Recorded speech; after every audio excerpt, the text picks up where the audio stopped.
Welcome, friends. This is Harshad Parekh inviting you to listen to some of my short writings on philosophy, religion, psychology, spirituality, education, Krishnamurti, and nature. I hope you have a good listening.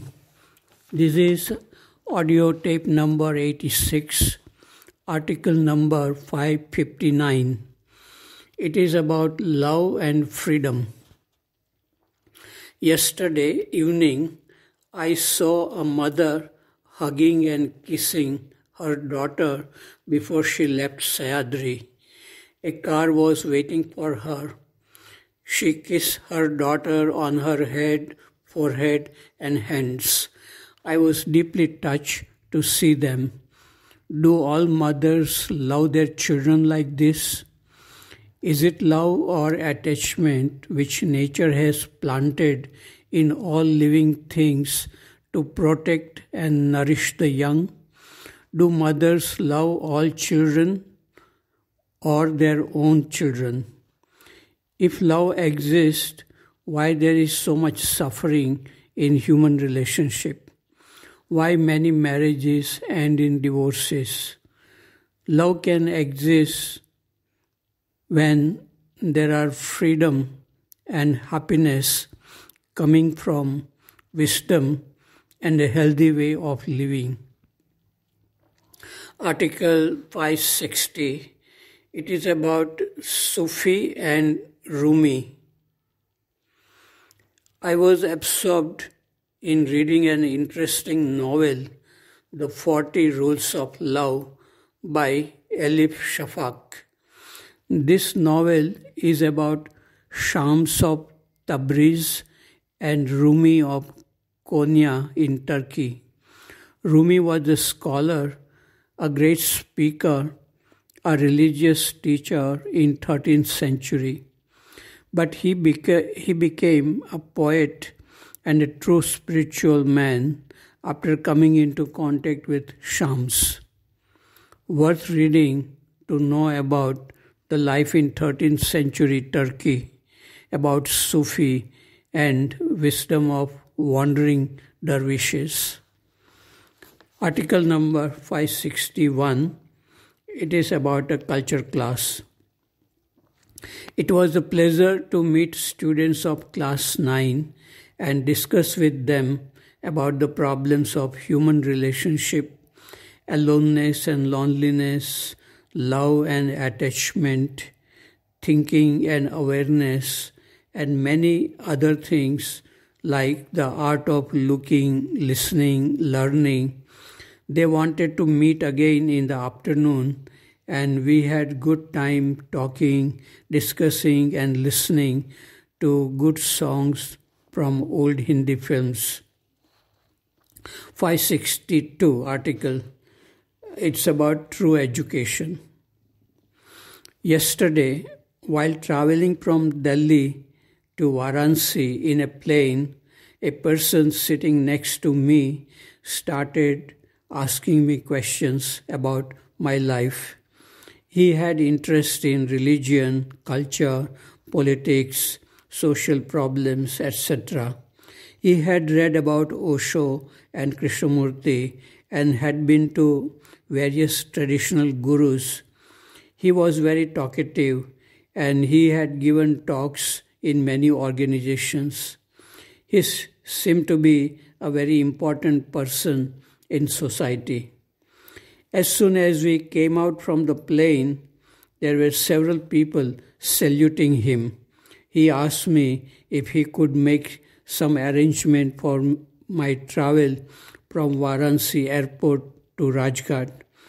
I thanked him. I did not need his help. I could find my own way.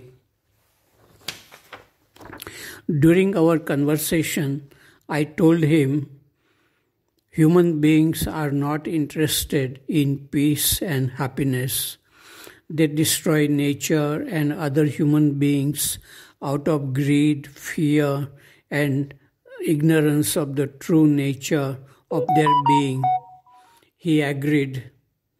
Yesterday, in one of my culture classes, a student asked, "Do you think that students and teachers in KFI schools get the essence of Krishnamurti's teachings?"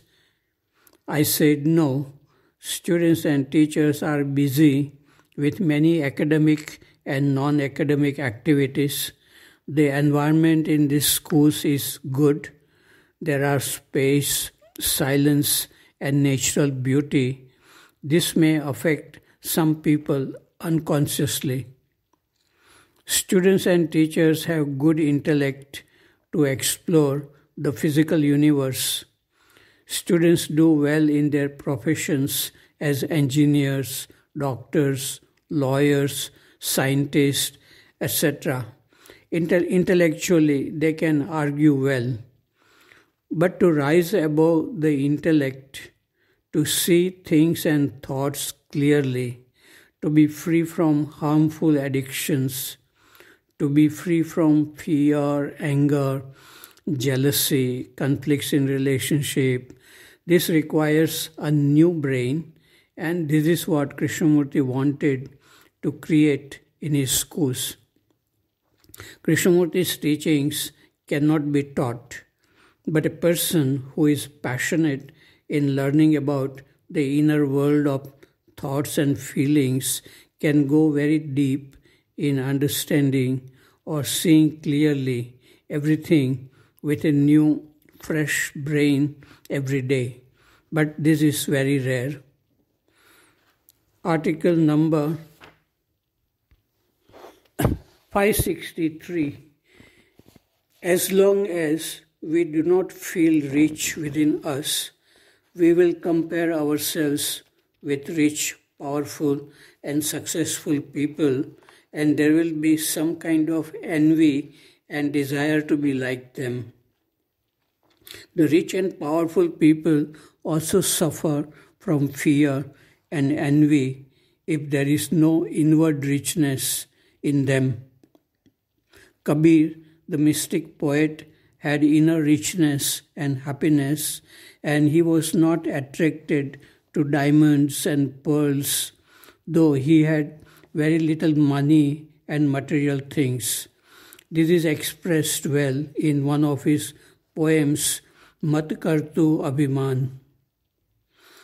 Article number 564, it is about freedom.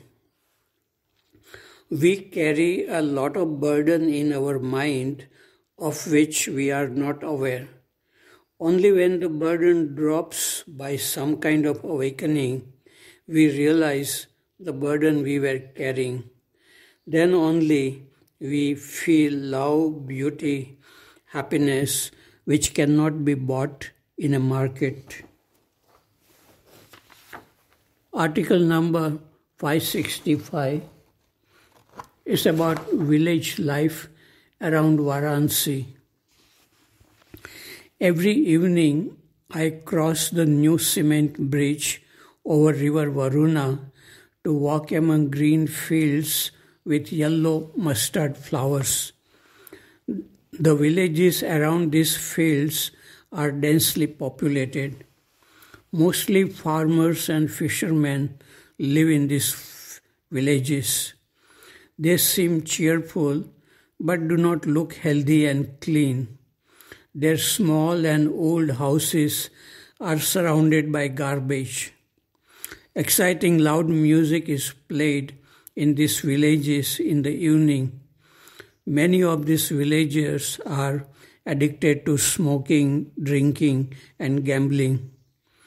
They have strong feelings for their gods, goddesses, and gurus.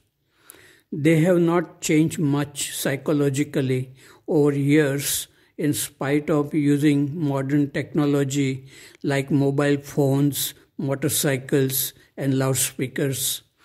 Probably they lack strong desire to change for a better life, cleanliness, better living conditions. Article number 566 is about living Sayadri. The bright crescent moon was playing hide and seek with dark clouds this morning in Sahyadri's sky when I was on my way to the dining hall for a cup of tea. Soon birds started singing and celebrating the arrival of another bright morning. This is my last day in Sahyadri. This evening I am leaving for my hometown. I will miss the hills and valleys, river and stars of Sahyadri, and morning assemblies and bright, cheerful faces of students. Article number 567. It is about creating right environment in schools. On a path between the old guest house and the new guest house in Rishi Valley, there are several strange-looking trees. During most of the year, they look dead, thorny, and hard without any life. But during this month of February, birds have started growing, and some of the birds have blossomed into flaming red flowers. Tiny black birds move around these flowers. The trees look beautiful against the background of intense blue sky. Under right climatic conditions, dead-looking trees come to life and show their hidden beauty. So it is with human beings. Many of our students and teachers may have hidden talents. In right environment, these hidden talents may come to surface, revealing their inward beauty. Our purpose is to create such an environment in this school. Krishnamurti, as a boy, was neglected by family and society, but the inward beauty of this boy was perceived by an occultist, Leadbeater. Annie Besant and Leadbeater created the right environment for Krishnamurti and his brother Nitya. They both flowered and their hidden beauty began to reveal itself. Krishnamurti realized the importance of creating the right environment for children so that they flower with all their hidden talents and beauty. That is why, unlike other mystics and philosophers, he dedicated his life to education and founded schools for children.